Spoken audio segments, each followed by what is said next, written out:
بسم اللہ الرحمن الرحیم۔ گمنام ایرو کے معزز ناظرین، السلام علیکم۔ آئیے چلتے ہیں کہانی کی طرف۔ دوسری شادی کے بارے میں سوچ رہے تھے، تب قدرت نے مجھے دنیا میں بھیج دیا، نہ جانے کیوں۔ حالانکہ دنیا میں المیہ کہانیوں کی کوئی کمی نہیں تھی، قدم قدم پر بکھری پڑی تھیں، لیکن قدرت کو مزید ایک المیہ کہانی تخلیق کرنا تھی۔ وہ خاموش ہو گئی، شاید مزید بولنے کے لیے توانائی مجتمع کر رہی تھی۔ تمہیں کیوں اغوا کیا گیا تھا؟ کوئی خاندانی تنازع وغیرہ تھا؟ میں نے پوچھا۔ نہیں، خاندانی تنازع کا تو کہیں دور دور تک نام و نشان نہیں تھا۔ مجھے تو بھاری تاوان کے لیے اغوا کیا گیا تھا۔ میرے والد فوراً تاوان دینے کے لیے تیار بھی ہو گئے تھے۔ وہ اغوا کنندگان کی ہدایت پر حرف بے حرف عمل کر رہے تھے، سخت گھبرائے ہوئے اور پریشان تھے۔ ایک شریف، حساس اور نیم بیمار باپ اپنی اکلوتی اولاد کے لیے جتنا پریشان ہوتا ہے، وہ اتنے ہی پریشان تھے، خصوصاً جب کہ اولاد ایک نوخیز لڑکی تھی۔ وہ اپنے سراپا پر نظر ڈالتے ہوئے انداز میں مسکرائی، لیکن اس کا لہجہ بدستور سپاٹ ہی رہا۔ وہ تاوان کی بہت بڑی رقم لے کر گاڑی میں روانہ ہوئے۔ وہ غالباً اتنے خوفزدہ اور پریشان تھے کہ دل کے سہارے کے لیے انہوں نے امی کو بھی ساتھ لے لیا، یا ممکن ہے امی نے خود ان کے ساتھ چلنے کی ضد کی ہو۔ مجھے زیادہ صحیح طور پر نہیں معلوم۔ ڈرائیونگ ابو خود کر رہے تھے۔ اپنی گھبراہٹ، پریشانی اور اعصابی تناؤ کی وجہ سے انہوں نے گاڑی ایک ٹرک سے ٹکرا دی۔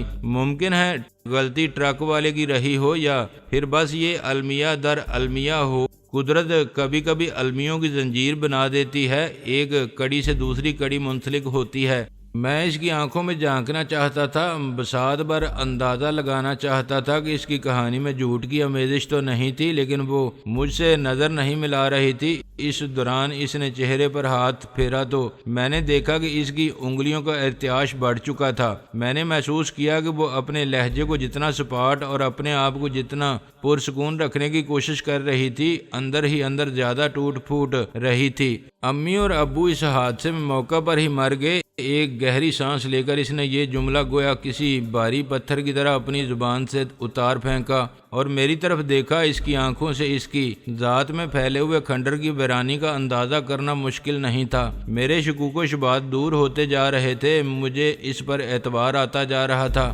ایک لمحے کی خاموشی کے بعد وہ بولی، میں نے اپنے اغوا کنندگان کو آپس میں جو باتیں کرتے کبھی کبھار سنا، اور ایک آدھ مرتبہ جو ادھر ادھر پڑے ہوئے اخبارات میری نظر سے گزرے، ان سے اندازہ ہوا کہ حادثے کے بعد اس رقم کا بھی کچھ پتہ نہیں چلا تھا جو امی ابو لے کر روانہ ہوئے تھے۔ وہ پولیس کو بھی میرے اغوا کی اطلاع دے چکے تھے اور بالا اپنے طور پر بھی معاملہ طے کرنے کی کوشش کر رہے تھے۔ حادثے میں میرے والدین کے انتقال کے بعد پولیس بھی حرکت میں آ گئی۔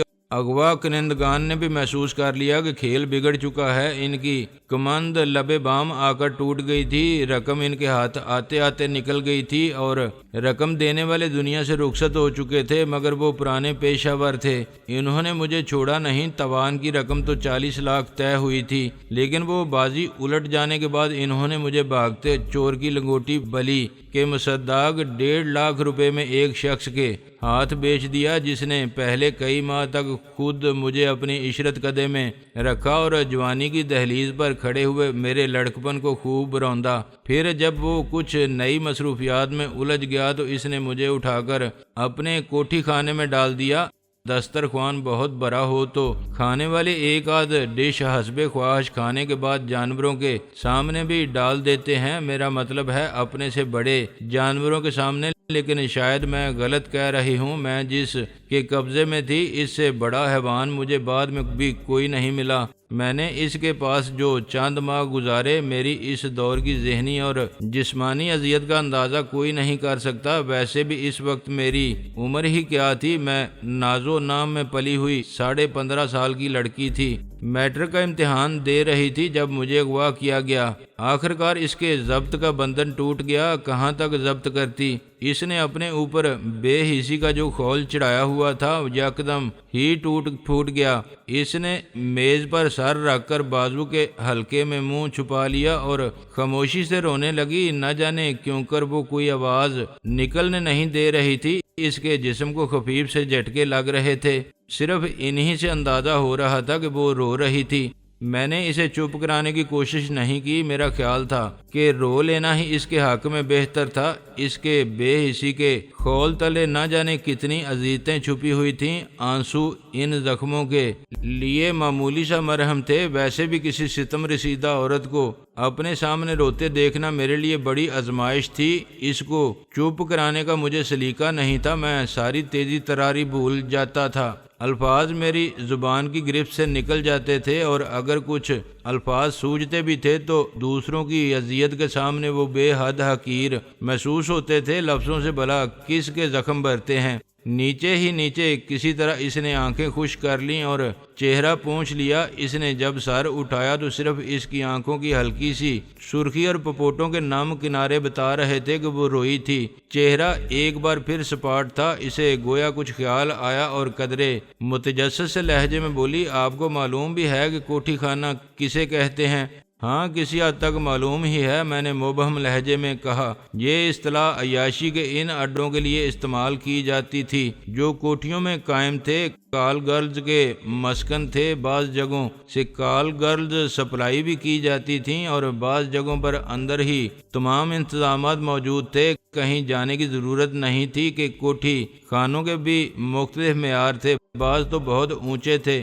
وزیر، سفیر، بڑے بڑے معززین اور کروڑ پتی سیٹھ ان سے مستفید ہوتے تھے۔ ان کی طرف میلی آنکھ سے دیکھنے والے پولیس افسران کے تبادلے اور تنزلی ہو جاتی تھی۔ وسعت تعاون دراز رکھنے والوں کی خوشحالی اور نیک نامی میں اضافہ ہوتا تھا۔ تاہم اس سلسلے میں میرا کوئی خاص عملی تجربہ یا مشاہدہ نہیں تھا۔ جب خرابات نوجوانی میں بھٹکنے کا سلسلہ جاری تھا تو اپنے ایک ابتدائی ساتھی اور تجربے کار دوست شرفو کے ساتھ ایک معمولی کوٹھی خانے پر جانے کا اتفاق ہوا تھا جس کی یاد بھی دھندلا گئی تھی۔ ایک لمحے کے توقف سے نبیلہ بولی، آپ کو شاید معلوم نہیں کہ جس گلی میں میڈم ستارہ کی کوٹھی ہے، اسی لائن کی آخری بہت بڑی کارنر کی کوٹھی میں نہایت اونچے درجے کا کوٹھی خانہ کھلا ہوا ہے۔ نہیں، مجھے نہیں معلوم، میں نے اعتراف کیا۔ آپ کو ایسی جگہوں پر جانے کی کیا ضرورت؟ وہ تفہیمی انداز میں سر ہلاتے ہوئے بولی، ورنہ اگر اس جگہ کے بارے میں علم ہوتا تب بھی آپ منہ اٹھا کر یوں ہی وہاں نہیں جا سکتے تھے۔ اس کا اپنا ایک نظام ہے، بڑے بڑے لوگوں کی سرپرستی حاصل ہے اسے، کسی مخصوص ریفرنس کے بغیر کوئی وہاں گھس نہیں سکتا، اور جب تک آدمی کو اچھی طرح پرکھ نہ لیا جائے کوئی جان نہیں سکتا کہ وہاں اصل میں کیا ہوتا ہے۔ چھوٹے موٹے آسودہ حال لوگ بھی وہاں نہیں جا سکتے، بلکہ وہ اونچے طبقے کے لوگوں کے لیے ہے۔ جہاں تک مجھے یاد پڑتا ہے وہاں کونے میں کسی بیوٹی پارلر کے نام کا خوبصورت سا بورڈ نصب ہے۔ میں نے کہا، درست ہے، اس طویل و عریض کوٹھی کے ایک بیرونی ہال میں چھوٹا سا لیکن نہایت جدید اور بے حد مہنگا بیوٹی پارلر بھی موجود ہے۔ بیوٹی پارلر بھی اس سلسلے میں بہت کام آنے والی چیز ہے نا، آڑ کی آڑ بھی ہے اور دوسرے بے شمار فائدے بھی۔ نیا ٹیلنٹ بھی خود بخود متعارف ہوتا رہتا ہے اور اپنے پرانے مکینوں کی آرائش و زیبائش کا کام بھی شاندار طریقے سے کم لاگت میں ہوتا رہتا ہے۔ اگر کوئی چاہے تو جسم فروشی میں قریبی تعلق پیدا کر سکتا ہے۔ ایک لمحے کی خاموشی کے بعد وہ بولی، آپ کو یقین نہیں آئے گا کہ اس کوٹھی خانے کو جن لڑکیوں کی خدمات حاصل ہیں ان میں نہایت اونچے کالجوں میں پڑھنے والی لڑکیاں اور بعض لیڈی ڈاکٹر تک شامل ہیں۔ میرے کان ایک لمحے کے لیے ذرا سنسنا اٹھے۔ وہ بات جاری رکھتے ہوئے بولی، اور مجھ جیسی کئی لڑکیاں وہاں قیدی کی سی زندگی بسر کر رہی ہیں جو ابھی تک قابل اعتبار قرار نہیں پا سکیں۔ آپ تصور نہیں کر سکتے ان میں کیسی کیسی خوبصورت سلجھی ہوئی اور اچھے گھرانوں کی لڑکیاں ہیں جو مختلف حالات کا شکار ہو کر نہ جانے کن کن مرحلوں سے گزرتی ہوئی وہاں تک پہنچ گئی ہیں۔ تم وہاں کب سے تھیں؟ میں نے پوچھا۔ 2 سال سے، اس نے جواب دیا۔ اس دوران تم نے بھاگنے کی کوشش کی؟ ہاں، 3 مرتبہ اس سے پہلے، اور آج یہ میری چوتھی کوشش ہے۔ ابھی یقین سے نہیں کہہ سکتی کہ میری یہ چوتھی کوشش بھی کامیاب ہے یا نہیں۔ پہلی 3 کوششوں میں تو اتنی دور بھی نہیں نکل سکی تھی، یہ میں نہیں بتا سکتی۔ ان کوششوں کے بعد مجھ پر کیا گزری تھی، الفاظ میرا ساتھ نہیں دیں گے، الفاظ کو بھی شرم آ جائے گی۔ اس نے پہلو بدلا اور پیٹ پر ہاتھ رکھ کر آہستگی سے کرا کر بولی، ایک کوشش میں تو ایک نوجوان نے میرا ساتھ دینے کی کوشش کی تھی، اس کی جذباتیت ذرا ابھر آئی تھی۔ تجربہ کار کھائے کھیلے ہوئے لوگ تو اس چکر میں نہیں پڑتے، وہ تو اپنے مقصد کی تکمیل کے بعد اپنی مصروفیات کی دنیا میں لوٹ جاتے ہیں۔ انہیں معلوم ہوتا ہے ہم جیسی لڑکیوں کے ساتھ کوئی نہ کوئی کہانی تو لگی ہی ہوتی ہے، لیکن وہ کہانیوں میں نہیں الجھتے، وہ صرف جوانی سے مطلب رکھتے ہیں، کہانی سے نہیں۔ نوجوان نے تمہارا ساتھ دیا تو کیا ہوا؟ میں نے پوچھا۔ جان سے ہاتھ دھو بیٹھا وہ بیچارہ، اس کی آواز ایک لمحے کے لیے رون سی گئی۔ بھاگتے ہی ہمیں پکڑ لیا گیا، اسے مار دیا گیا اور اس کی موت کو حادثے کا رنگ دے دیا گیا، لیکن وہ میرے دل میں ہمیشہ زندہ رہے گا۔ میں نے صرف اسی سے محبت کی ہے اور وہ بھی اس کے مرنے کے بعد۔ میرا خیال ہے میں جب تک زندہ رہوں گی اس سے محبت کرتی رہوں گی، وہ ہمیشہ میرے دل میں رہے گا۔ اس نے ایک سسکی سی لی لیکن آنکھ سے کوئی آنسو نہ نکلنے دیا۔ ایک لمحے کی خاموشی کے بعد وہ اپنے لہجے کی لرزش پر قابو پاتے ہوئے بولی، زندگی میں بہت سے لوگ دعویٰ کرتے ہیں کہ وہ آپ کے لیے جان دے دیں گے، مگر حقیقتاً کسی کے لیے جان دینا بڑا مشکل کام ہے۔ کیا وہی تمہارے ہونے والے بچے کا باپ تھا؟ میں نے ہلکی سی ہچکچاہٹ کے ساتھ پوچھا۔ نہیں، اس کا لہجہ ایک بار پھر سپاٹ ہونے لگا۔ میری کوکھ کی دہلیز پر اس روح کے قدم رکھنے سے کچھ عرصہ پہلے ہی وہ اس دنیا سے رخصت ہو چکا تھا۔ تو پھر اس کا باپ کون ہے؟ مجھے نہیں معلوم۔ میری کنپٹیوں میں ایک بار پھر سائیں سائیں ہونے لگی۔ وہ سر جھکاتے ہوئے بولی، نہ جانے تمام تر احتیاطوں کے باوجود یہ بات کیسے ہو گئی؟ کوٹھی خانہ چلانے والے اور خاص طور پر میڈم بہت ناراض ہے۔ وہ تو ان کی جو ایک لیڈی ڈاکٹر ہے، اسی نے منع کر دیا کہ لڑکی کی جان کا خطرہ ہے، ورنہ تو وہ تو اس روح کو میری شاخ بدن سے نوچ پھینکتے۔ تمہاری عمر کتنی ہے؟ اچانک میں نے بے ارادہ سے انداز میں پوچھا۔ میں تو تمہیں 18 سے بھی کم کی سمجھ رہا تھا، میں نے کہا، لیکن تمہارے انداز گفتگو میں بے پناہ پختگی اور شائستگی ہے۔ تمہاری عمر کی لڑکیاں اتنے مرصع انداز میں گفتگو نہیں کرتی۔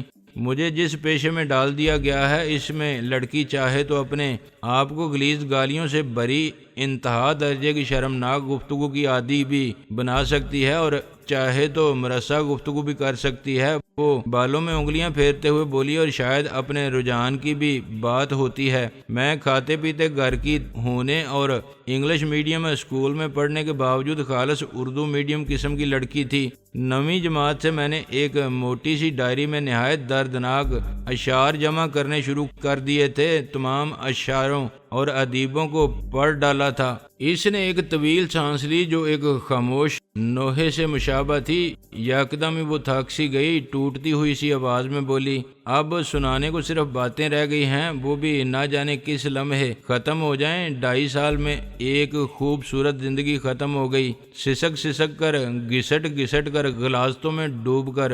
ابھی یہ فیصلہ مت دو، ہو سکتا ہے اس موڑ سے کسی نئی زندگی کا آغاز ہونے والا ہو۔ میں نے اتنی دیر میں پہلی بار کچھ ہمت افزا سی بات کرنے کی کوشش کی۔ کیا تمہارے والدین کے بعد کسی نے تمہیں تلاش کرنے کی کوشش نہیں کی؟ پہلی بار اس کے تاثرات میں بہت نمایاں تبدیلی آئی۔ اس کا سفید اور روئی کے گالے جیسا چہرہ ایک لمحے کے لیے کھینچ کر رہ گیا، پھر وہ زہریلے انداز میں ہنس دی۔ یہ المیہ در المیہ زنجیر کی ایک اور کڑی ہے۔ میں اپنے والدین کی دولت و جائیداد کی اکلوتی وارث تھی۔ مجھے پتا چلا ہے کہ اس تمام دولت و جائیداد پر قریبی رشتہ داروں نے قبضہ کر لیا ہے۔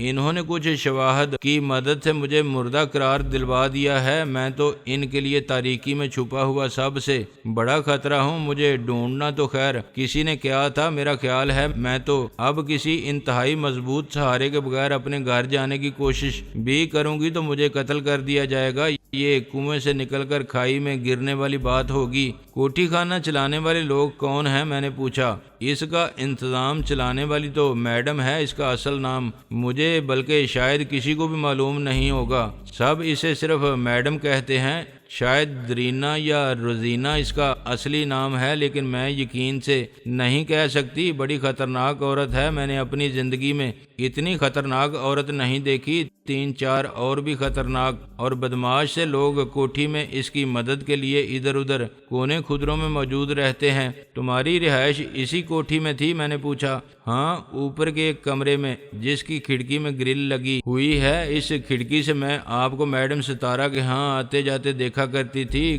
کوٹھی خانے والے میڈم ستارہ کو جانتے ہیں، گو کہ ایک دوسرے کے ہاں آنا جانا نہیں ہے، اور نہ ہی میڈم ستارہ کو علم ہے کہ ہمارے ہاں کوٹھی خانہ ہے۔ وہاں اور بھی لڑکیاں ہیں، کئی ہیں جو وہیں رہتی ہیں، اور بہت سی ایسی ہیں جنہیں بوقت ضرورت بلایا جاتا ہے۔ ان میں بہت اچھی اچھی لڑکیاں ہیں جن کے بارے میں شاید کسی کو شبہ بھی نہ ہو کہ وہ کال گرلز ہیں۔ سب ایک مربوط نظام کے تحت کام کرتی ہیں، وہاں کوڈ ورڈز چلتے ہیں۔ سب لڑکیاں کوٹھی خانے کی وفادار ہیں۔ سب سے زیادہ ناقابل اعتبار میں ہی تھی، اسی لیے سب سے زیادہ سختی مجھ پر ہی تھی، ورنہ جو وہاں رہتی ہیں انہیں کچھ نہ کچھ آزادیاں حاصل ہیں۔ اکثر و بیشتر انہیں کسی کے ساتھ بھی بھیج دیا جاتا ہے، بلکہ پچھلی گرمیوں میں ایک تو کسی کے ساتھ کچھ دن مری میں بھی گزار کر آئی تھی۔ انہوں نے اس زندگی کو قبول کر لیا ہے۔ سب سے کم عمر میں تھی، ابھی میرے سدھرنے کا انتظام کیا جا رہا تھا۔ کوٹھی خانے کی مالک میڈم ہی ہے؟ میں نے پوچھا۔ نہیں، اسے چلانے کے سلسلے میں اہم ترین عورت وہی ہے، لیکن مالک ایک اور شخص ہے، اس کا نام مختار رفیق ہے۔ اس نے بغور میری طرف دیکھتے ہوئے جواب دیا۔ میں کرسی سے گرتے گرتے بچا۔ میرے حواس پر جو دھند چھائی ہوئی تھی وہ یکدم دور ہو گئی۔ وہ بدستور غور سے میری طرف دیکھ رہی تھی، عجیب سے انداز میں مسکراتے ہوئے بولی، یہ آپ کے لیے اجنبی نہیں ہے نا؟ مجھے ایک بار پھر شبہ ہوا کہ وہ کسی سازش کے تحت تو اس انداز میں میرے ساتھ نہیں آئی تھی، لیکن اسی لمحے اس نے نہایت معصومانہ اور مخلصانہ انداز میں پوچھا، مختار رفیق سے آپ کی کس بات پر دشمنی ہے؟ مجھے نہیں معلوم، میں نے محتاط لہجے میں کہا۔ اگر کوئی دشمنی ہے تو اسی کی طرف سے ہے، وجہ بھی اسی کو معلوم ہوگی۔ میں خود کسی سے دشمنی مول نہیں لیتا، کبھی کبھار میں کسی کے اعمال کی بھول بھلائیوں میں بھٹکتا ہوا اس سے جا ٹکراتا ہوں اور وہ اسے اپنی جنگ بنا لیتا ہے، لیکن تم یہ کیوں پوچھ رہی ہو؟ میں نے اتفاق سے کوٹھی خانے میں آپ کے بارے میں ہونے والی گفتگو کا کچھ حصہ سنا تھا، وہیں تو آپ کا تذکرہ سنتے ہوئے اور پھر کھڑکی سے آپ کو دیکھتے ہوئے مجھے اندازہ ہوا تھا کہ آپ افضل چودھری ہیں۔ مختار رفیق کا ایک خاص آدمی 2-3 روز سے ہی کوٹھی خانے میں آیا تھا اور میڈم سے باتیں کر رہا تھا۔ آپ کے بارے میں بات ہو رہی تھی کہ آپ ستارہ کے ہاں آتے ہیں، وہاں سے آپ کو اٹھا لیا جائے۔ ان باتوں سے اندازہ ہو رہا تھا کہ مختار رفیق کو کسی وجہ سے آپ پر بہت غصہ ہے۔ میں وہاں در حقیقت صرف اپنے لیے ہی نہیں، آپ کے لیے بھی باغی تھی۔ مختار رفیق بہت خطرناک آدمی ہے، میں نے سوچا آپ کو اس بارے میں خبردار کروں گی، یہ گویا میری طرف سے آپ کی خیریت ہوگی۔ شاید اس کی وجہ سے آپ کو مجھ پر کچھ ترس آ جائے اور آپ میری بھی کچھ مدد کریں۔ تم وہاں سے بھاگی کس طرح؟ میں نے پوچھا۔ آج اتفاق سے وہاں میڈم نہیں تھی اور وہ خطرناک بدماش جو اسلحہ لیے ادھر ادھر منڈلاتے رہتے ہیں، ان میں بھی صرف 2 تھے، باقی 2 نہ جانے کہاں گئے ہوئے تھے۔ میری طرف آج کل ان کی توجہ بھی ذرا کم تھی، کیونکہ اب میں نے شکست خوردگی اختیار کر لی تھی، چپ چاپ اپنے کمرے میں پڑی رہتی تھی۔ انہیں گمان بھی نہیں تھا کہ میں اس حالت میں بھاگنے کی ہمت کروں گی۔ اس نے گویا ان لمحات کو یاد کرتے ہوئے جرجری سی لی۔ میں چھت پر جا کر برابر والی کوٹھی کی چھت پر اتری۔ ان کی سیڑھیوں کا دروازہ بند تھا، اس لیے ایک دیوار پر اتری۔ اس دیوار پر چلتی ہوئی ایک کھڑکی کے چھجے کی سیدھ میں پہنچی، پہلے چھجے پر کودی، جہاں سے اوندے منہ گرتے گرتے بچی، چھجے پر سے گلی میں کودی اور آپ کی گاڑی میں آ چھپی۔ آج شاید قسمت کچھ مہربان تھی، آپ کے روانہ ہونے تک کسی کو میرے فرار کا علم نہیں ہو سکا تھا۔ میں دل ہی دل میں اس اتفاق پر حیران تھا، کیا اس لڑکی کو بھی مختار رفیق کے بارے میں ایک کہانی لے کر اور خود اس کہانی کا ایک قابل رحم کردار بن کر انہی دنوں میرے سامنے آنا تھا؟ بیٹھے بٹھائے اس شخص کو میں نے خواہ مخواہ ہی اپنی زندگی پر مسلط کر لیا تھا۔ میں اس ڈور میں کچھ زیادہ ہی الجھتا جا رہا تھا، نہ جانے یہ کہاں تک پھیلی ہوئی تھی اور کتنی الجھی ہوئی تھی۔ اس کا مطلب ہے مختار رفیقی وہ شخص ہے جس کے ہاتھ اغوا کنندگان نے تمہیں فروخت کیا تھا اور خود غائب ہو گئے تھے۔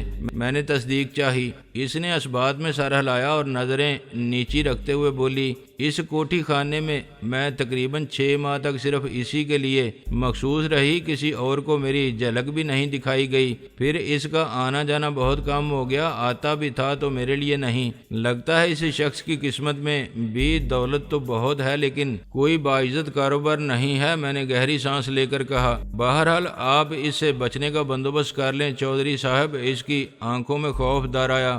آپ کی جان کو سخت خطرہ ہے۔ اس نے حکم دے دیا ہے کہ آئندہ جب کبھی آپ ستارہ کے ہاں آئیں تو آپ کو اغوا کر لیا جائے۔ آپ کو اندازہ ہی ہوگا کہ وہاں کسی کو اغوا کرنا زیادہ مشکل نہیں۔ زیادہ تر کوٹھیاں بڑی بڑی ہیں، رات کو تو کیا دن میں بھی گلیاں ویران رہتی ہیں، پڑوسی کا پتہ نہیں ہوتا۔ اس کی پھیلی ہوئی آنکھیں اور چہرے کی معصومیت دیکھ کر مجھے ہنسی آ گئی۔ وہ ذرا سنبھلتے ہوئے بولی، آپ اس معاملے کو مذاق میں نہ لیں۔ نہیں، میں ہرگز مذاق میں نہیں لے رہا، میں نے سنجیدہ ہوتے ہوئے کہا۔ لیکن تمہیں معلوم ہے اس وقت مختار رفیق کہاں ہے؟ نہیں، لیکن کوٹھی خانے میں اس کے بارے میں مجھے کچھ ہلچل سی محسوس ہوئی تھی۔ کچھ ایسا لگتا تھا جیسے اس کے بارے میں کوئی بری خبر آئی ہو، لیکن بات کیا تھی یہ مجھے معلوم نہیں ہو سکا۔